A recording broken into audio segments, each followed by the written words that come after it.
This episode contains adult themes and is not appropriate for all audiences. Listener discretion is advised.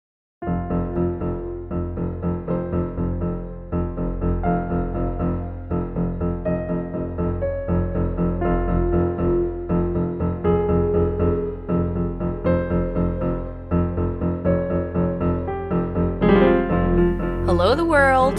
This is They Will Kill, a true crime podcast. I'm Courtney Eck. And I'm Sadie Eck. And we're sisters, and we talk about murder. And I don't know what Sadie has cooking for us today, but I will tell you that not knowing what my co-host has on the docket, I don't know what docket is the first word that comes to mind, but not knowing what you have lined up is so fun. I don't think this will ever not be fun. I was kind of giddy all day thinking about the fact that I get to hear a story about murder. So I'm excited. Take it away. Thanks so much. You're welcome so much. Today I'm going to tell you about the murder of Hana Williams. And I want to start by just offering a trigger warning for child abuse and neglect. It's a pretty rough one today, and I know that a lot of people struggle with stories about kids, so just a heads up. I also want to start by saying that I relied really heavily on an article from Slate titled Hana Williams, The Tragic Death of an Ethiopian Adoptee and How It Could Happen Again, written by Catherine Joyce. So Larry and Carri Williams felt led by God to adopt. They lived with their 7 biological children in Sedro-Woolley, Washington. After pregnancy complications left Carri unable to have more children herself, they decided to look into their options. Around the same time the Williamses were building their family, in the mid to late 2000s, homeschooling conservative Christian parents of large families had begun adopting in significant numbers across the country, seeing adoption as a form of rescue that demonstrated their faith. I don't like it already. Mm-hmm. Also, they have 7 kids and they're going to adopt another kid. Yeah. Yep. Carri was inspired to adopt by a fundamentalist women's ministry called Above Rubies, which had sparked an earlier surge of evangelical adoptions from Liberia. In 2008, the Williamses started the process to adopt. They looked into a nearby agency, Adoption Advocates International, which is a secular organization that was started by Marilee Ripley, a mother of 20. No. Yeah, 17 of whom were adopted. Oh my God, I'm going to have to take a lot of deep breaths during this one. We have a personal story, which I'll save for the end, but we have a personal story about neglect in a sea of foster and adopted children. So I really don't like this.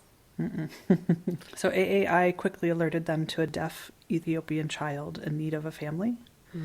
His name was Emmanuel. It seemed like a good match on paper. Before getting married, Carri had studied American Sign Language with plans of becoming a sign language interpreter. Carri and Larry completed a home study with AAI, including filling out pre-adoption forms the agency required. After they decided to adopt Emmanuel, the couple saw a 60-second video of a tearful but healthy young girl named Hana and agreed to take her too. Quote, "Our heart went out to her," Larry would later say. Both children came from an AAI-affiliated orphanage in Ethiopia, and both were reportedly abandoned. In a process that the Ethiopian government no longer permits, the children flew to the United States with an escort without ever meeting the Williamses. What? Oh my God. Yeah, and the Williams weren't required to go visit their children or country where they were born and raised. Ugh. Emmanuel was 7 years old and Hana was 11. Early post-adoption reports from the first year, which included 3 brief reports from an AAI social worker who visited in the first 6 months, and one from the Williamses themselves at a 1-year mark, showed a family making it work, but reports lacked any real details. So it's just dawning on me, they're older. She's 11 and he's 7. Mm-hmm. Sorry, it took me a minute for that to sink in. Yeah, they're not babies at all. That's so old to just be uprooted and flown to a new country, into a new family, without any introduction or anything. Right. That's heartbreaking. Yes. Medical charts show Hana growing from a slightly underweight 77 pounds when she first arrived to a plump 105 pounds 6 months later. Wow. Yeah. So she was, for the first 6 months, doing well. After June 2009, there's no evidence that Hana saw a doctor again, and the family's reports to the adoption agency stopped. There seemed to have been no more weigh-ins until Hannah's body arrived at the coroner in 2011. Oh, God. She was between 76 and 80 pounds at the time of her death. What?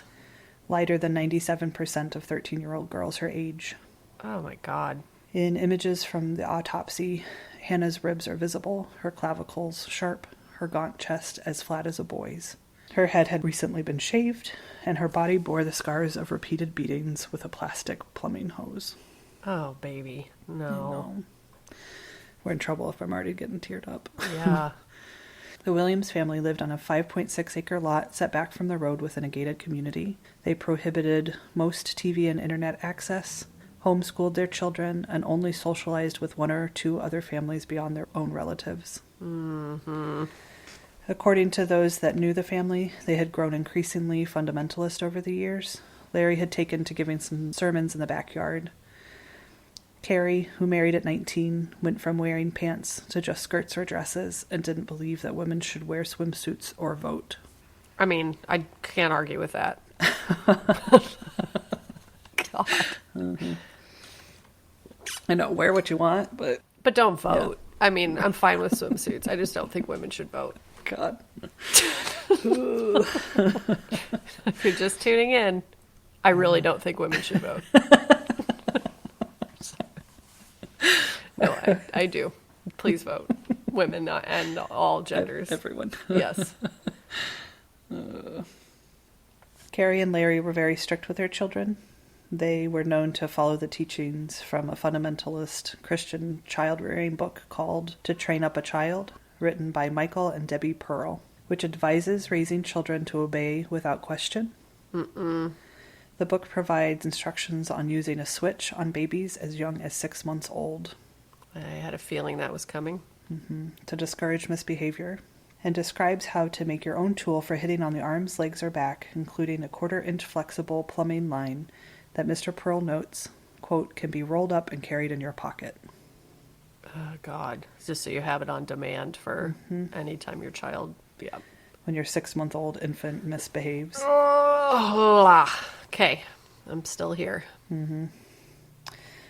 The Pearls also say that, quote, a little fasting is good training. No. And suggests hosing off a child who has potty training lapses. No. Yeah, with a garden hose. Oh my God. Like an elephant or something. Mm-hmm. Jesus. A social worker wrote that the Williamses had, quote, diligently applied the book's concept to all of their children, who told CPS investigators that they didn't rebel because they were, quote, trained, and because their adopted siblings weren't trained at a young age, they were rebellious. I'm going to vomit. Yep. That's fucking awful. Yep. While at her local knitting group, Carri complained that Hannah was disobedient. According to members of the group, she was upset that Hannah begun menstruating almost immediately after arriving in the United States. And she said she had, quote, expected to adopt a little girl, not a half-grown woman. Oh my God. When members suggested she reach out to the adoption agency, Carri said, quote, I don't wish her on anyone. Jesus. The family made preliminary efforts to formally change Hannah's age. If they could kick What? Hannah... Oh, no. Yeah. A lot of times records are sort of spotty in international adoptions. I'm sure. And so it's easy to flub the age. Oftentimes it's not uncommon for adoption agencies to say the kids are younger than they are so that they're more adoptable. Right. There's no proof of that in Hannah's case, but I know that when I was reading through, that was one thing that came up a lot. Well, and not to veer off too far, but it's like that Ukrainian woman who is a woman who they thought was like 7 or whatever. Right. I haven't read any updates on that, so please don't get mad at me if they've proven that she actually was 7 and the mom was crazy, because I've heard there's like a million different theories about what actually happened. But regardless, yikes, I haven't man. read any updates either. I haven't either. I'll put it on my list of things to do so we can talk about it next time. But yeah, that makes total sense that she would be more closer to 13 or something, and they say she's younger than she is to make her more adoptable. Right. Yep. So, yeah, they want to formally change Hannah's age. If they could kick Hannah out when she turned 18, Carri told the knitters she was confident that they could train Emmanuel to obey. When one knitter asked how Hannah would survive, Carri replied, quote, it won't be my problem. Jesus, woman. God, how hypocritical and awful. Like, what kind of Christian person would ever say something like that? Yeah. So Hannah's life was a series of daily and escalating punishments. She had been forced at first to sleep alone in a barn more than 80 feet from the house. Mm-mm. Then in a locked, dark shower room. Mm-mm. And finally in a locked 4-by-2-foot closet. Jesus. Where she spent most of the last 6 months of her life. Oh, God. Some accounts said she was locked in there for as long as 10 to 24 hours at a time. Mm-mm.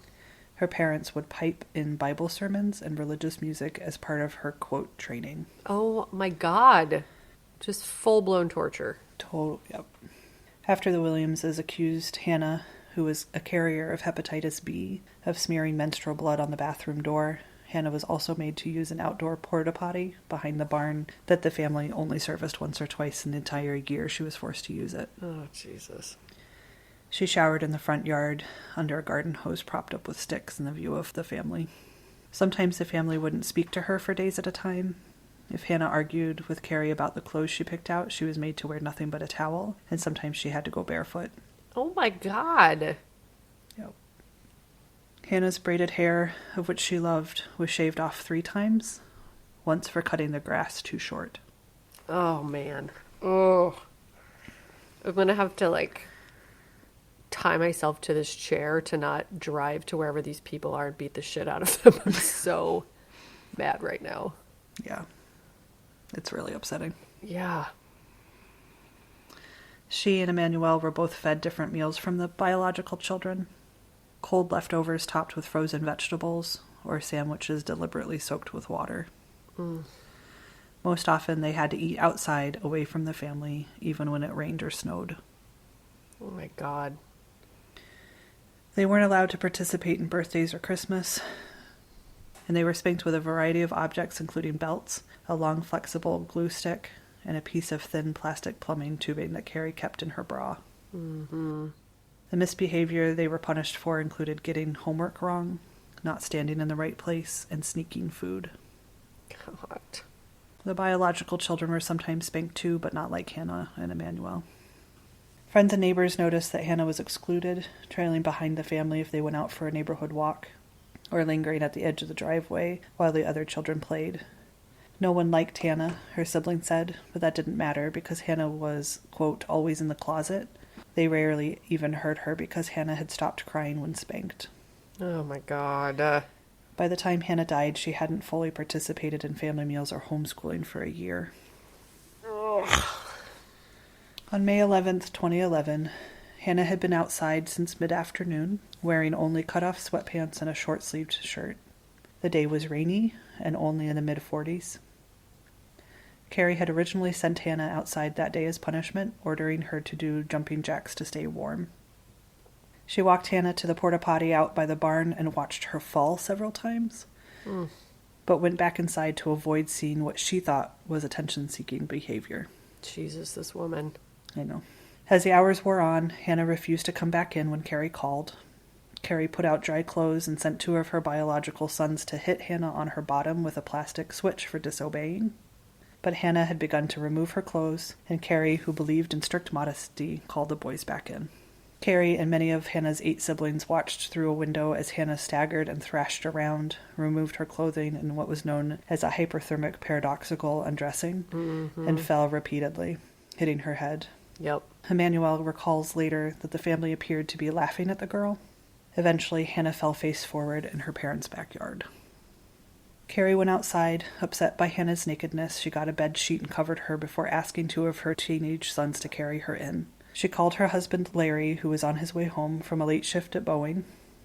She then finally decided to call 911, telling the operator, quote, "I think my daughter just killed herself. She's really rebellious." What?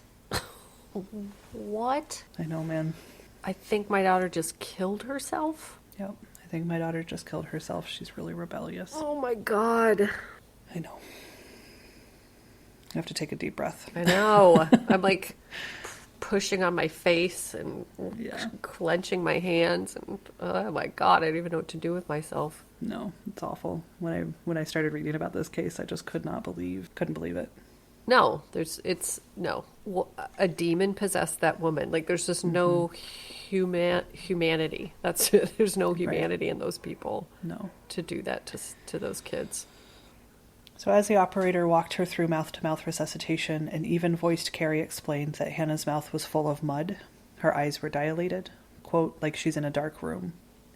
Jesus. Her voice grew annoyed as she described Hannah's nudity and how she'd been, quote, passive-aggressive, causing, quote, so much stress. Oh, my God. 13-year-old Hannah was pronounced dead at the hospital. Her cause of death was hypothermia compounded by malnutrition and gastritis, which is an inflammation or deterioration of the stomach lining. Mm-hmm. The following day, CPS tried to check on the other children, but Larry refused to let them in. When police followed up, a deputy noted that the family acted as though Hannah's death was, quote, an everyday occurrence. Unbelievable. As investigators searched the house, they found it so orderly it didn't look like 9 children had lived there. 12 days later, detectives and CPS conducted interviews with the children, but their answers seemed rehearsed, all repeating that Hannah was rebellious and refused to mind Carri. One child said he thought Hannah was possessed by demons. Emmanuel said that, quote, people like Hannah got spankings for lying and go into the fires of hell. I mean, there's a demon amongst them, but certainly not in Hannah. Definitely not Hannah. No. Right.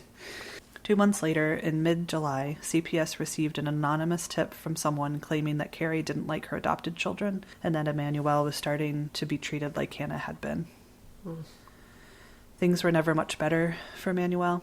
He began wetting the bed after a few months in the house. He says the Williamses accused him of doing so on purpose and forced him to take immediate cold showers outside under the hose. Oh, God, poor baby. I know. He testified in court that he, too, was sent to sleep in the bathroom. Emmanuel was also punished if he didn't feel the vibrations of one of the family members stomping their feet on the floor to get his attention. Jesus. Mm-hmm. Like how... I know. Oh. Yeah. Don't call your deaf adopted son over by stomping on the floor. It's like people that, well, it's not exactly like this, but kind of like people who like snap at waiters. It's so fucking disrespectful. Well, it's like, fine, if you want to stomp to get their attention, you cannot punish them if they don't notice it. Like, yeah, punish your own self for not having heavy enough feet, you dumbass. God. Oh, I hate them so much. I know, I do too. I really do. Evil. Awful. I mean, Evil. it's just like, yeah, it really is. Often he was switched on the soles of his feet, and sometimes Carri ran the plastic switch up and down his face, something she said was a joke. That's sick. So toying with him, basically. Yeah, it's so sick. Once, during a family celebration, Larry hit him hard on top of the head, causing bleeding that ran down his face. After he was put outside and the rest of the family was told not to sign with him. At church, a deaf parishioner sometimes tried to talk to Emmanuel alone to see how the boy was doing, but every time he came close, Larry or Carri would take the boy away. CPS launched a formal investigation, and all 8 remaining children went into state care. Good, thank God. Right. I can't believe they didn't do that after she died of Immediately. hypothermia and malnutrition. It's like, what do you think happened, guys? Right. She just rebelled herself to starve and freeze to death? Fuck. Yep. After Emmanuel was removed from the Williams home, a therapist and deaf children's specialist, Julia Peterson, said Emmanuel had been afraid to talk about his time with the Williams family, fearing he'd be punished. I'm sure. His language skills were delayed and his emotional state confused. He compulsively apologized for minor mistakes and asked his foster mother why she didn't hurt him. Oh my God, oh my God, oh my God. Oh, baby. If he needs adult adopted, I'm down to do it. Give him some love. Oh, poor sweetie. He had nightmares about returning to his old home and felt certain that he would have been the next one to die. Yeah, there's no doubt. That poor sweet kid. And imagine the survivor's guilt too. No. He once signed to Peterson, quote, I can't escape and I have to stay. She diagnosed him with post-traumatic stress disorder. Yeah, absolutely. In late September 2011, Larry and Carri were arrested and charged with Hana's death. They both got out on bond while awaiting trial. For nearly 2 years, a no-contact order separated Carri and Larry from each other and their children. I hate that their names are Carri and Larry, by the way. I didn't want to totally derail us right out of the gate, but that's that's hateable enough. Like, I hate them enough for being Carri and Larry, let alone torturing and murdering adopted children. Yep. We should just do a podcast about people with the worst names. So after Larry sent his kids in foster care Bibles with certain verses highlighted, versions of the Apostle Paul's letter to Timothy about deliverance from the mouth of the lion, it was suspected to be coded messages, and he was placed in state custody for violating the no-contact order and had to await trial in jail. Wow. Good for them. Yeah, they weren't fucking around anymore. In January 2012, in an attempt to verify her age for one of the charges the couple faced, which was homicide by abuse, it only applies to victims under 16. Mm-hmm. Hana's body was exhumed.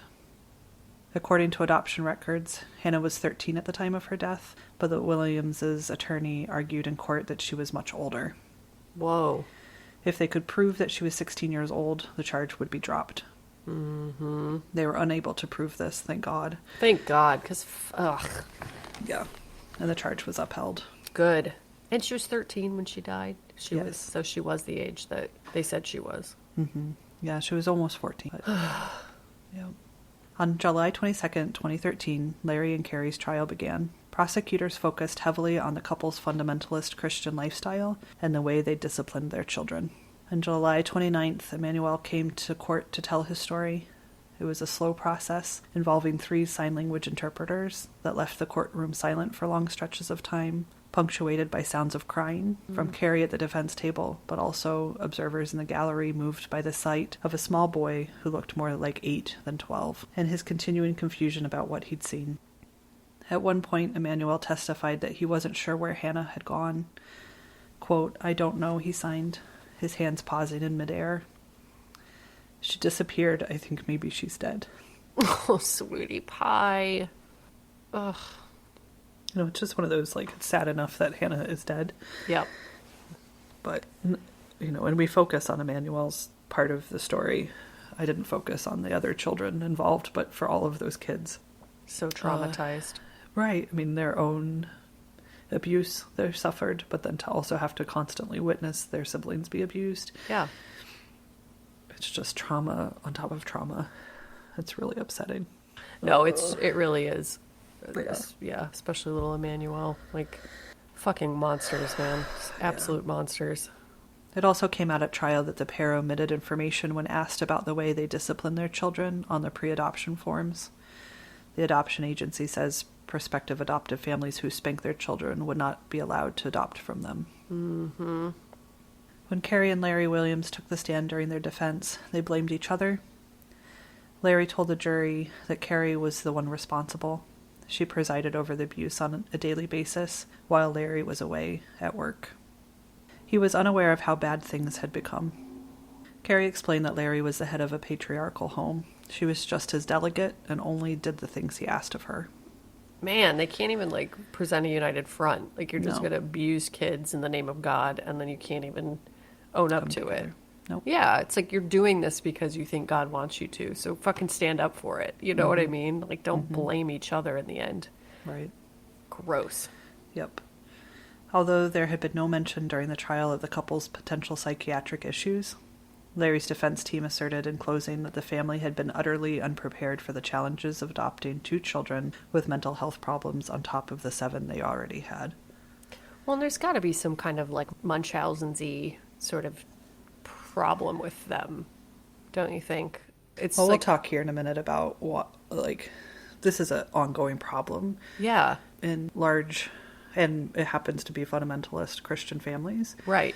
Yeah, this isn't just Hannah's case. This No. happens all over the United States. Yeah, there's like several bigger cases that I've heard before that are so similar, not with with adopted kids, but also just like people singling out children in Yeah. families and larger families. So anyway, Yeah, and I will go into the details of why they think that happens. Good. On September 9th, 7 weeks after the trial started, Carri and Larry were found guilty on almost all the charges brought against them. Yes. Good. Yeah. Good. First-degree assault of Emmanuel, manslaughter of Hana, and homicide by abuse for Carri. Good. On October 29th, they were sentenced, Larry to 28 years and Carri to 37 years. Good. It's not enough. No. But good. This was justice served for Hana and her brother Emmanuel, but it turns out that this was not a unique case of child abuse and murder.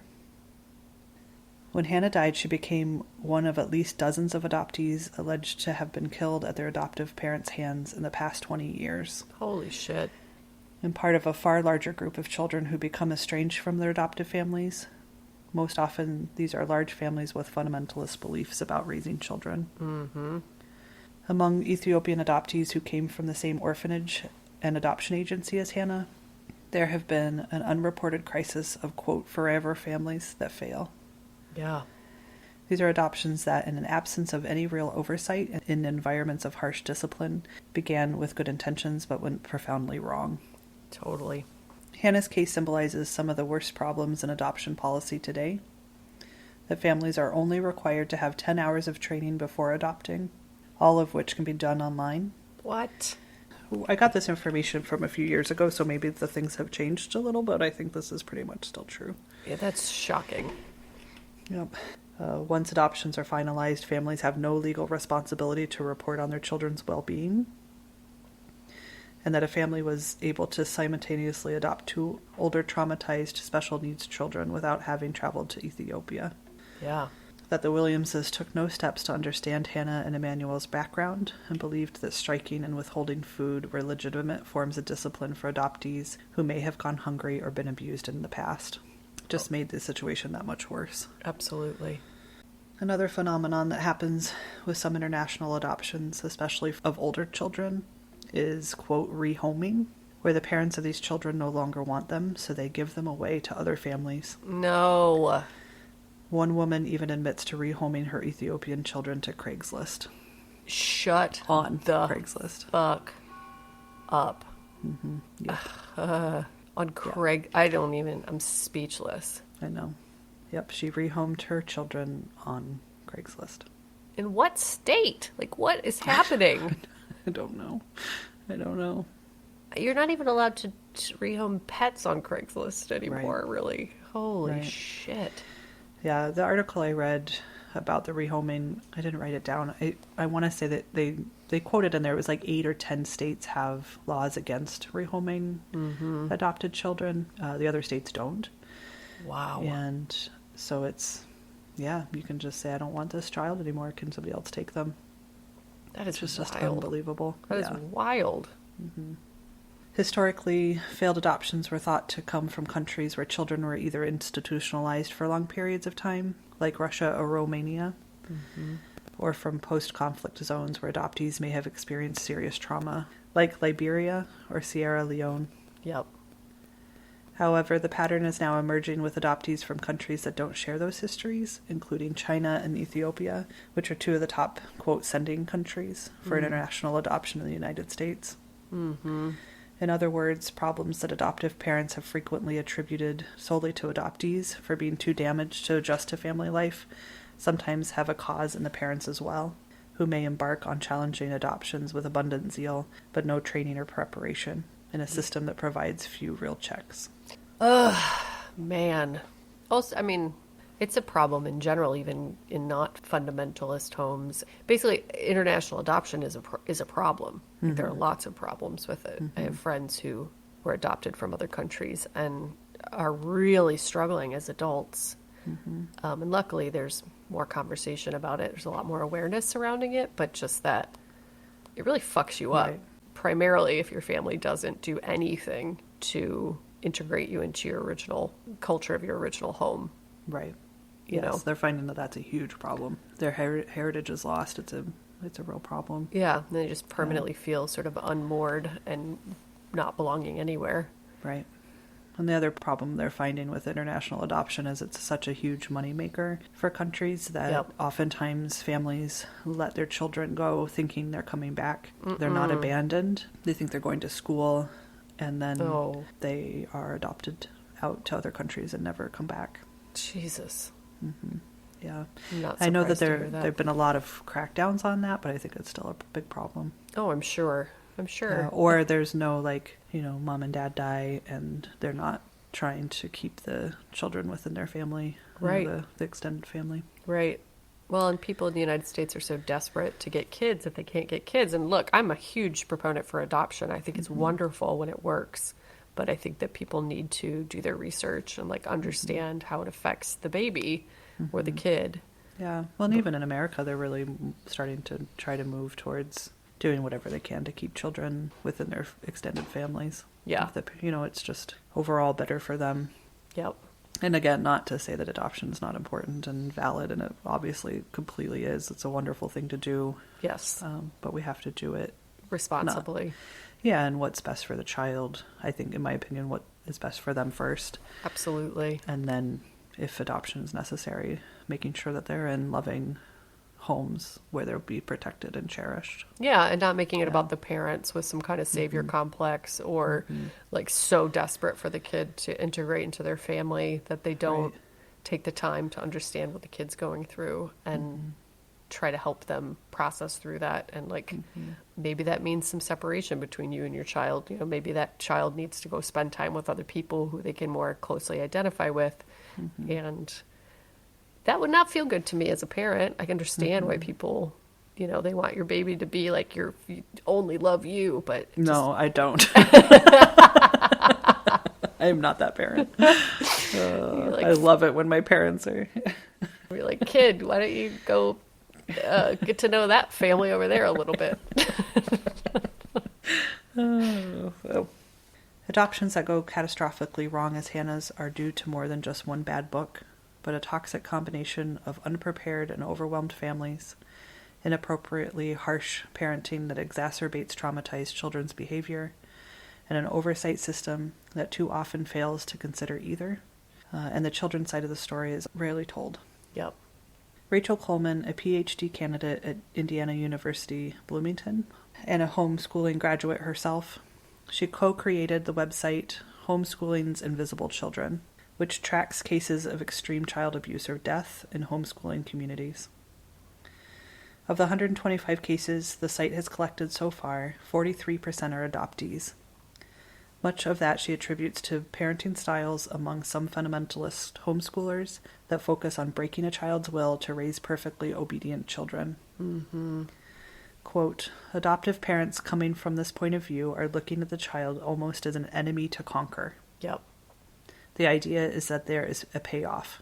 If you can win the battle, you save the child's soul, says Coleman.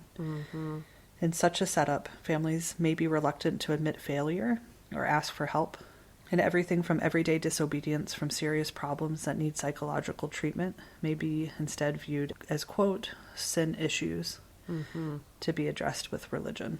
Yep. I thought it was a really interesting, makes a lot of sense, what Coleman says. Yep. What's her first name? Rachel. Yep. That it's just this cycle, and I think of that in Hannah's case. They've raised 7 children of their own in a way that hasn't killed any of them, right? I don't agree with their parenting, but I do believe that they did what they thought was best for their children. Sure. But then you bring in children who aren't accustomed to your religion or your country or your parenting styles, and the parents are expecting immediate obedience to everything they say right away, and there isn't any room for error for the children. Yep. And as soon it just becomes this vicious cycle. Yep. And it's never the parents' problem. They're not the ones doing it wrong. If they are, what they're doing wrong is not being strict enough. Right. They got to do more of it because it worked with Right. the other kids. So Right. this kid just needs more of it.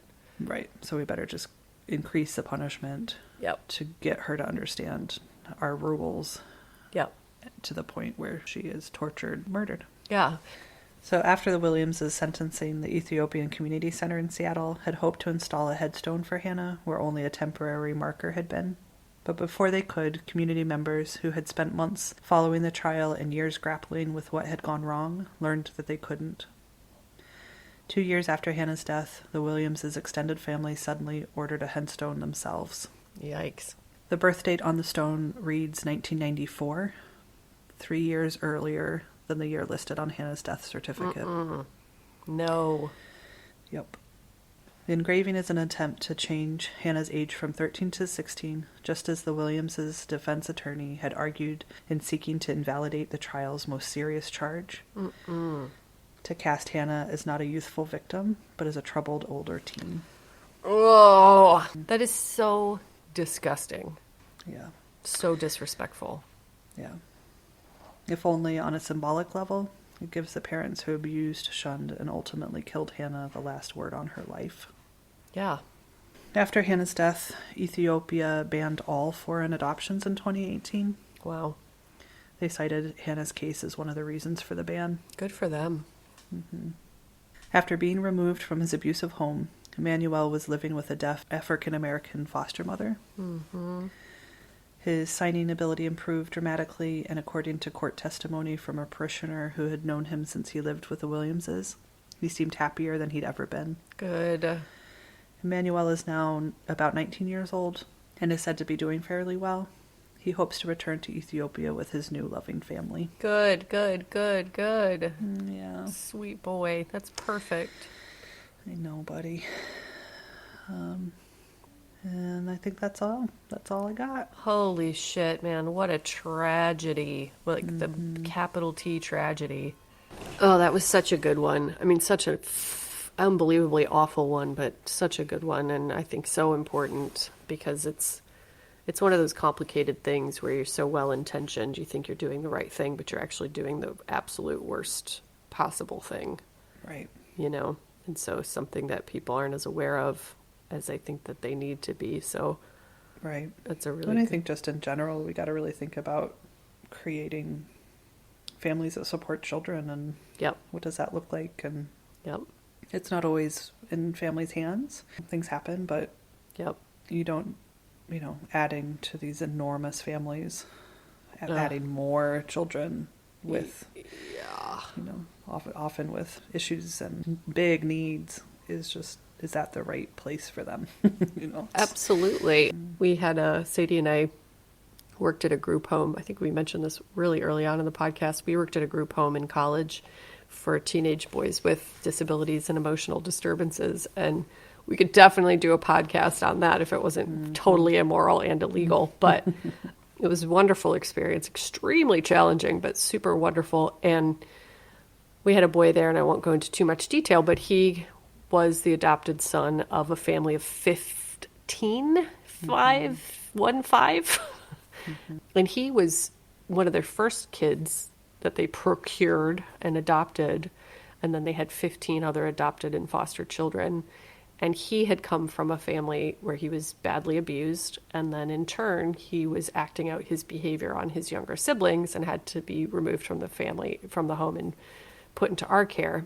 And he was the absolute fucking sweetest kid. Like, try not to choose favorites as a mother, but definitely one of the favorites. He was such a doll and would have been absolutely fine had he been in a family that could have intervened and worked with him on his urges. And, he would have been fine. There was absolutely no reason for him to be in our care, except that they had 14 other kids and they couldn't give him the care and therapy and attention that he needed to thrive and to move past his horrible past. So one little story, my favorite of his was, I wasn't there, but one of the other staff members, they were out front of the house and a guy walked, and this was in Humboldt County, California, where the weed comes from. Well, it used to. Now it comes from everywhere, but back in the day it only came from there. A guy rode by on his bike and said, "Hey, you guys..." I love this story. I'm afraid I'm going to get it wrong. "Hey, you guys want some nugs?" Right? Yes. And the kid said, yes, yes, I do. And the staff member is like, no, man, we're fine. And the guy rode away on his bicycle. And the kid looked at the staff member and he was so mad. He was like, why would you not? Yes, I want gold nuggets. I want the gold nuggets. Why would you turn down nuggets, man?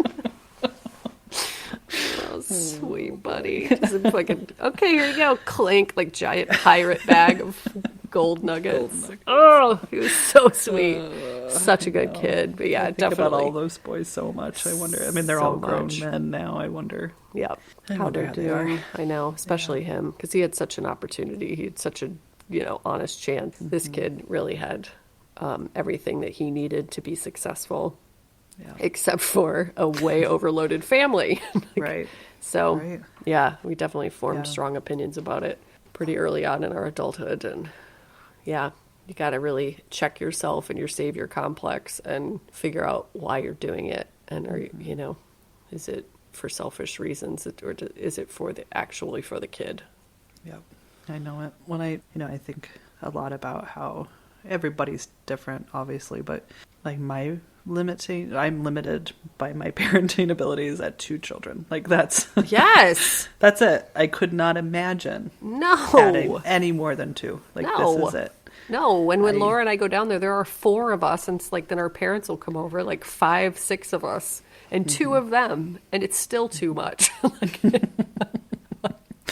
Yep. And we are obviously terrible people, but yeah, I mean, I don't really try that hard. No, but yeah, they are really good kids, fun, bright, well behaved, but they're kids, man. They're huge energy, huge personalities, lots of needs, and no, thank you. Yeah. So as much as I would like to take in children who need help, I know as a parent that is beyond my capacity. Yeah. I just wouldn't be able to do it well. No. So, yeah. I wouldn't be able to do 1, let alone 15. That's right. Right. So my limit is 2. Other people's is 0. 20. So yeah, man. The whole point is love your kids. Check in with yourself. Check in with yourself. Yes.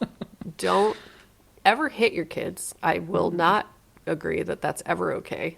I don't care. Like, our parents did it, and we're just fine. I'm like, well, they shouldn't have. Well, and also, are you fine? Like, I've known you my entire life, and you are so fucking far from fine.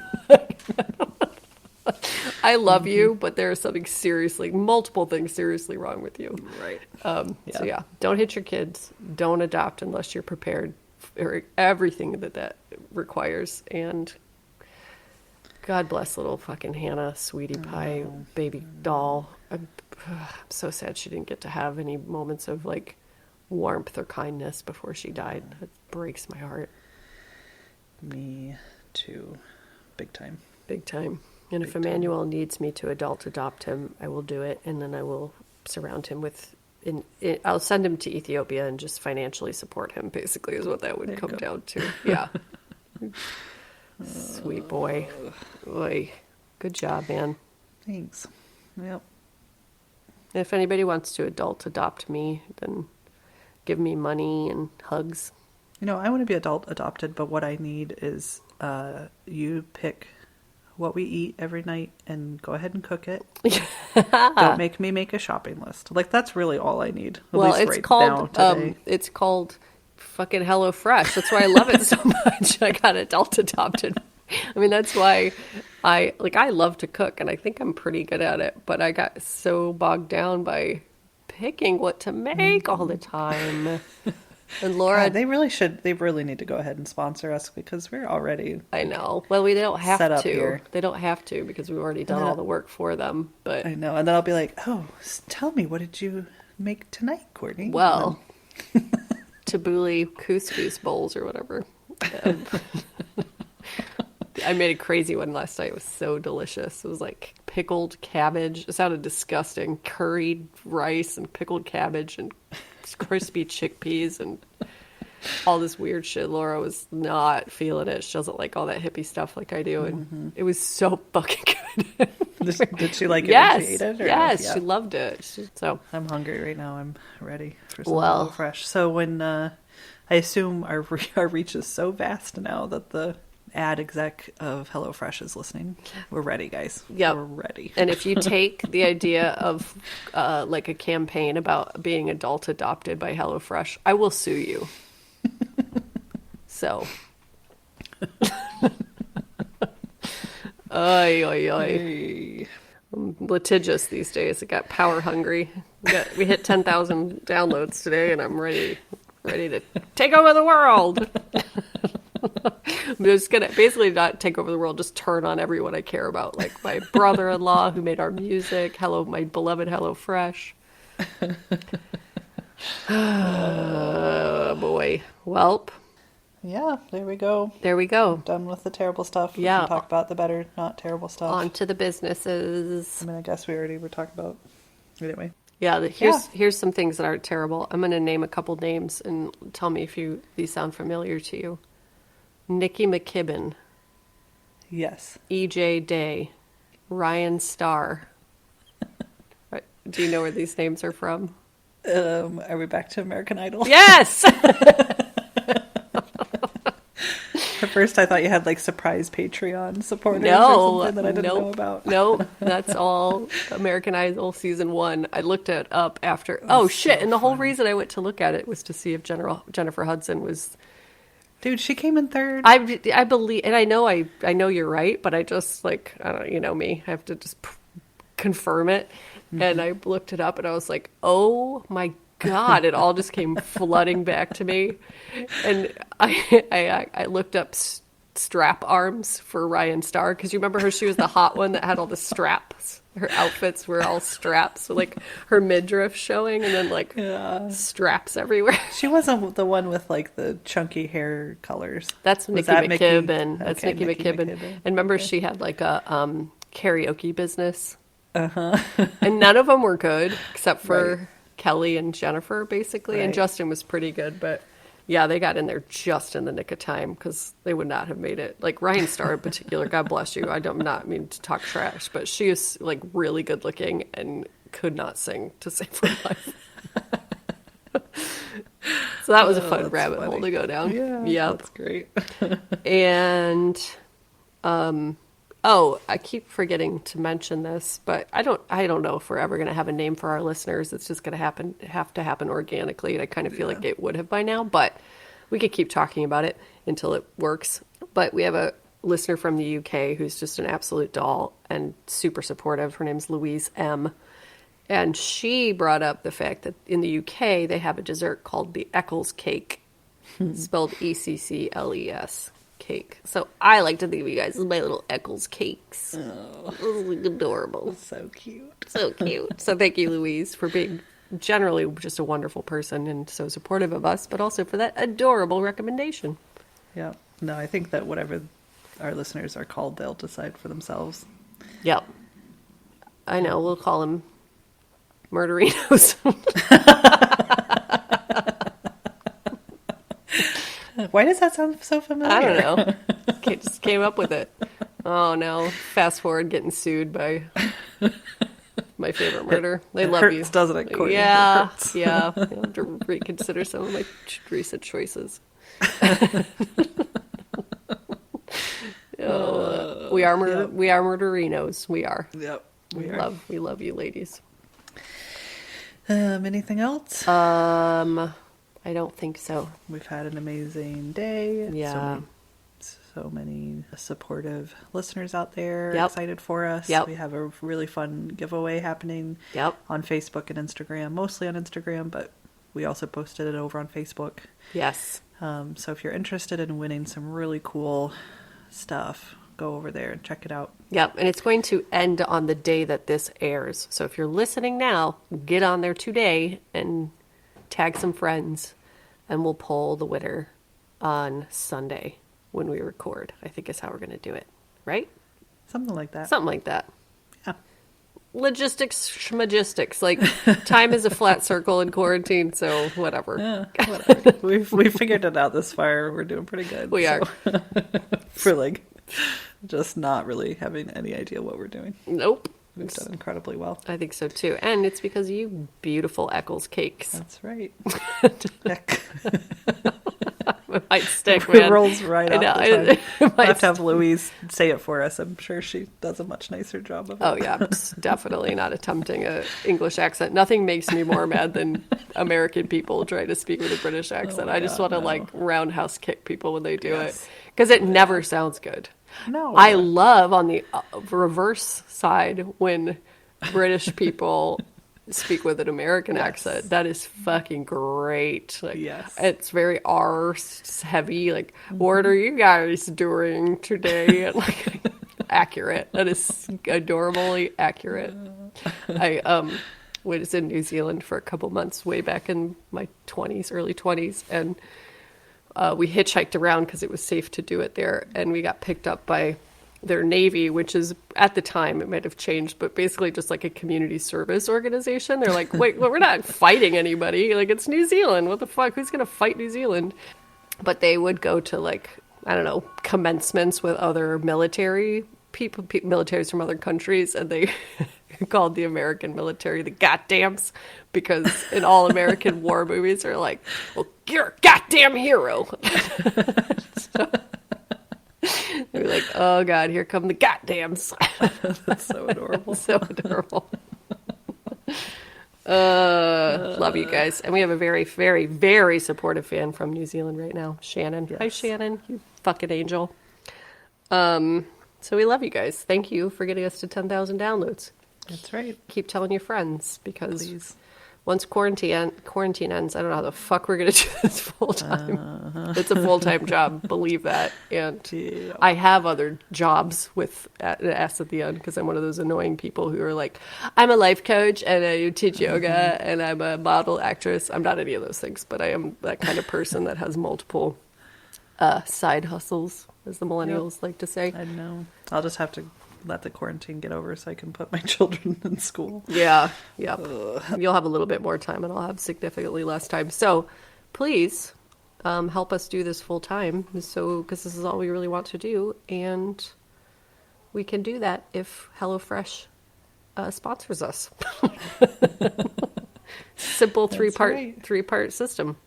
Yep. Tell your friends, HelloFresh sponsorship, profit. Full-time podcast. Full-time podcast for your ears. That's right.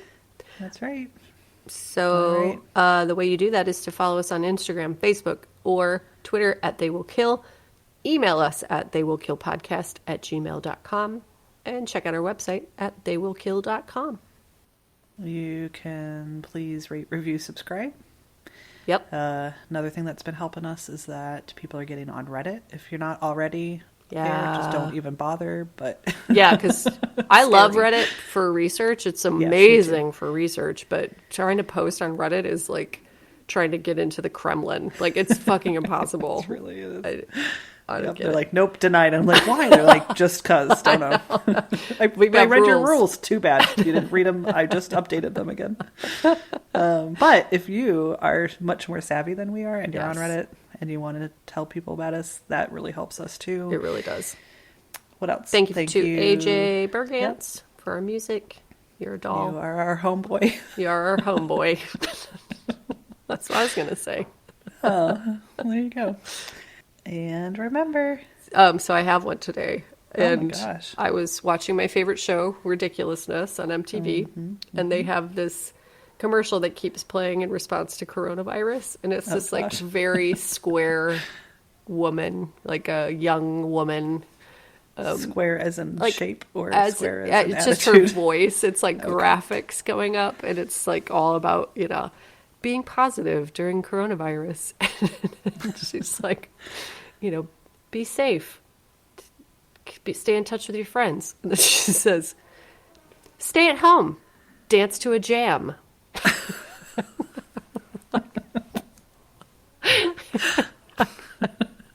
Not that like MTV has got like it's like the hippest, most with it fucking channel on the planet, but stay at home.